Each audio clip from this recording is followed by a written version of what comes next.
Canada just made a move that changes everything in the trade war with Trump, and it's not what anyone expected.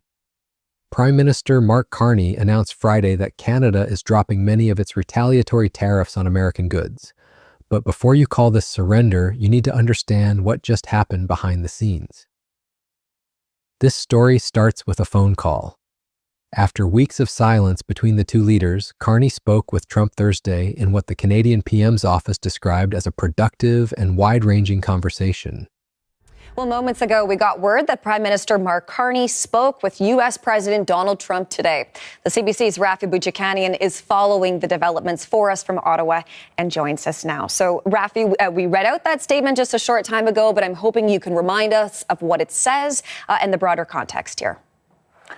Sure, Hillary. Of course, this is all happening as Canada continues to be in this trade war with the U.S. going for months now, essentially since Donald Trump took office. And I'll read out the statement to you. I don't think we have it for your screens yet, but here, let me just read it to you from my notes.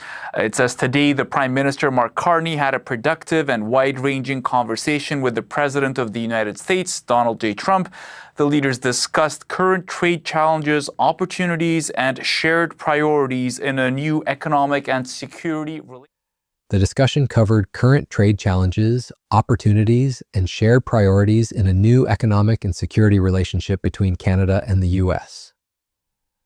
What came out of that call would reshape the entire trade relationship between these two nations. Carney's announcement came with a hockey metaphor that perfectly captures Canada's strategic shift. They just made that official. 2 weeks ago, they just made that official with the executive order. So we're responding to that. It's obviously, in our judgment, the right thing to do so we can focus in on those strategic sectors exclusively and also be consistent with CUSMA, where there is going to be, CUSMA in a very different trade environment is going to look different. And what we need to do is to make sure we're focusing in areas that where it's the mutual benefits are very clear. So in other words, the arrangements in strategic sectors are mutually reinforcing. They're mutual benefits. So the agreement supports it, but the economics drives it. And that's the way we move forward. Thank you. So we have time for two more questions. One will be English, one will be French. We'll start with Olivia Stefanovich from CBC. Do you have any assurances from the Americans that this will kickstart negotiations? Did President Trump specifically say that in his conversation with you? Yes. And what do you say to premiers who have called for stronger retaliatory measures against the U.S.? Yeah, let me say something general, and then I'll be more specific, which is that I want to salute the premiers, and particularly those, some provinces are affected more than others because of the sectoral nature of these tariffs, and I want to salute those premiers for the collaborative way we've been able to work together and the focus on the workers and the businesses themselves. And there's a combination of support for the workers and businesses, such as we provided in the steel sector, liquidity, capital, by Canadian at the federal level, at the provincial level across, and working in collaboration, for example, in steel with the province of Ontario. In the end, what we all want is to make sure for those strategic sectors that they get fair access to the U.S. market. And what we're doing, again, is matching what the U.S. is doing. That's fair. It's fair to match what they've done. And it puts us in a better position to focus in on exactly those sectors, work forward. So sometimes, to go back to the early. There is a time in a game, he explained, when you go hard in the corners, elbows up. But there's also a time in a game where you want the puck. You want a stick handle. You want to pass. You want to put the puck in the net. Business over the years, over 25, 30 years, especially during the Biden years. They took a lot of our business, and it's basically all coming back into the United States now. Well, hot as a pistol, and it's coming back in. Because of tariffs and the incentives we give, it's coming back. And it's impossible, I think, for another country to stop it. And we are working on something. We want to be very good to Canada. I like Carney a lot. I think he's a good... Canada is dropping many of its retaliatory tariffs to match U.S. tariff exemptions for goods covered under the United States-Mexico-Canada Trade Pact. But here's the crucial detail everyone's missing. This isn't capitulation. This is strategic chess. To understand why this matters, we need to rewind to how we got here. Back in March, Canada imposed 25% tariffs on a long list of American goods, including oranges, alcohol, clothing and shoes, motorcycles, and cosmetics. This was Canada's response to Trump's aggressive tariff policies that targeted Canadian exports.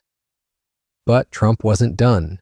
In July, Trump announced he would raise tariffs on Canada to 35% and said the rise of fentanyl and Canada's unwillingness to work with the U.S. affected his decision. The fentanyl excuse, let's put that in perspective. A total of 43 pounds of the drug was seized at the northern border during 2024, with an additional 58 pounds having been confiscated there so far this year, according to U.S. Customs and Border Protection. That's practically nothing compared to what comes through the southern border. So what changed Trump's tone? After months of escalating tensions, something remarkable happened in that Thursday phone call. Trump's response in the Oval Office was surprisingly positive. "We want to be very good to Canada," Trump said. "I like Carney a lot. I think he's a very good person. And we had a very good talk yesterday."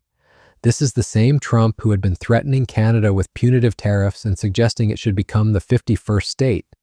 But Carney's move is far more sophisticated than it appears. The meeting between Prime Minister Carney and Ontario Premier Doug Ford in Ottawa revealed the depth of Canada's strategy, with both leaders focusing on protecting key industries like steel and auto manufacturing.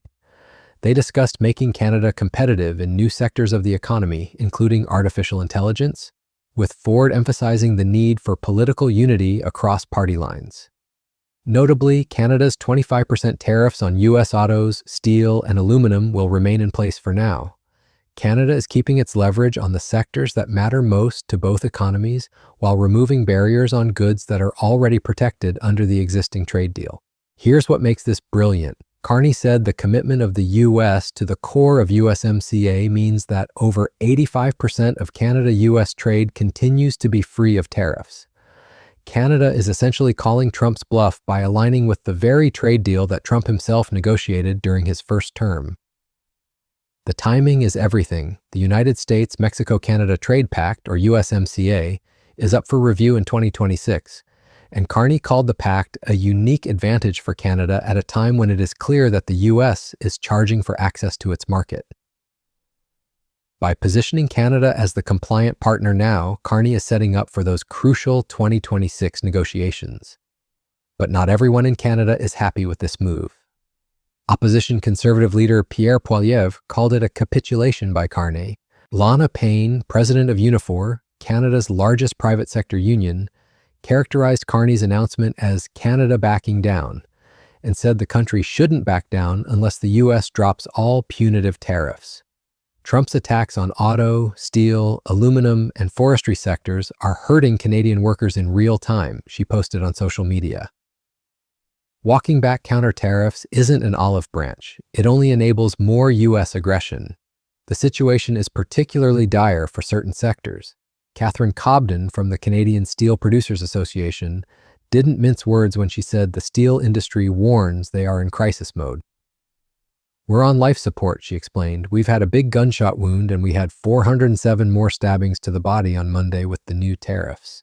If we maintain the current path we're on without acceleration and urgency, it's a very, very bleak picture. Yet the criticism misses the bigger picture." He said the U.S. average tariff rate on Canadian goods is 5.6% and remains the lowest among all its trading partners.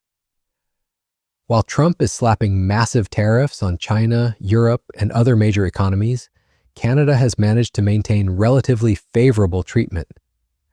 Carney's strategy becomes even clearer when you look at what Trump told him. When asked directly if President Trump specifically said this would kickstart negotiations, Carney gave a definitive one-word answer. "Yes, this isn't about giving in, it's about getting Trump to the negotiating table on Canada's terms." The White House response reveals just how much this move caught them off guard. A White House official told NBC News that Canada's move was long overdue. We look forward to continuing our discussions with Canada on the administration's trade and national security concerns, the official said. That's diplomatic speak, for we didn't expect this, but we'll take it.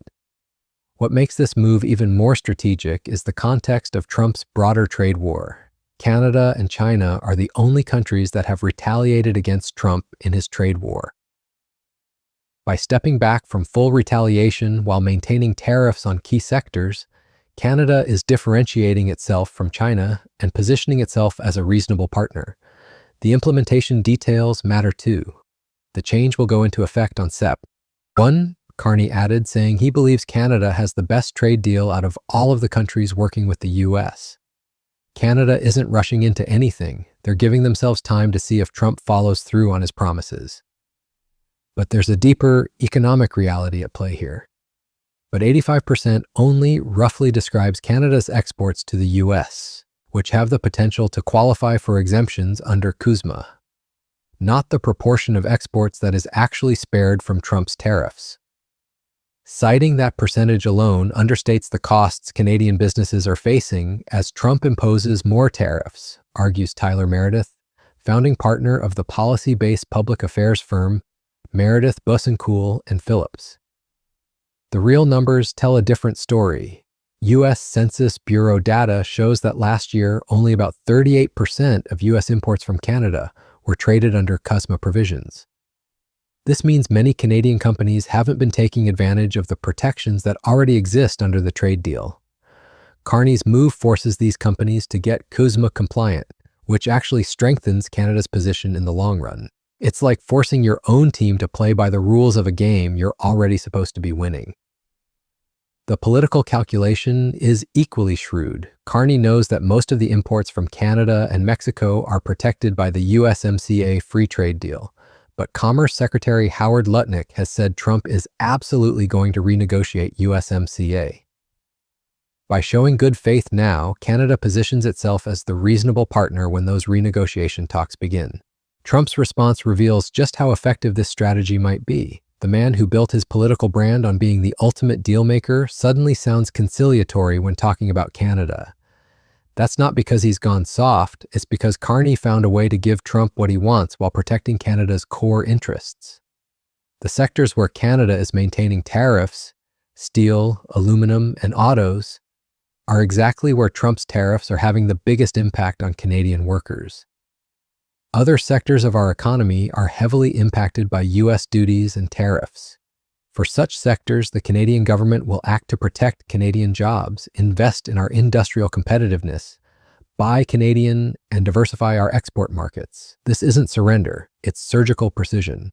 Canada is removing tariffs where it doesn't hurt them while keeping pressure exactly where it matters most. It's the kind of move that only works if you understand both the economics and the psychology of your opponent. The timing couldn't be more perfect either. As Trump faces mounting pressure from his own tariff policies, inflation concerns, supply chain disruptions, and pushback from American businesses, having Canada step back from retaliation gives him political cover to declare victory while quietly backing down from his most extreme positions. But the real test will be whether this gambit pays off in the 2026 USMCA review.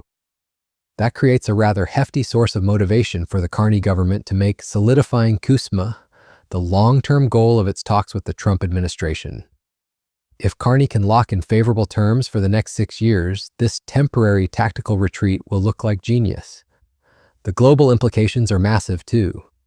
As Trump levies blanket tariffs on nearly every other MAJ or trading partner, observers are increasingly pointing to the big tariff exemptions Canada is getting from CUSMA as a major competitive advantage. While Europe, China, and other major economies face crushing tariffs, Canada maintains preferential access to the world's largest consumer market. What Carney has done is essentially judo, using Trump's own momentum against him.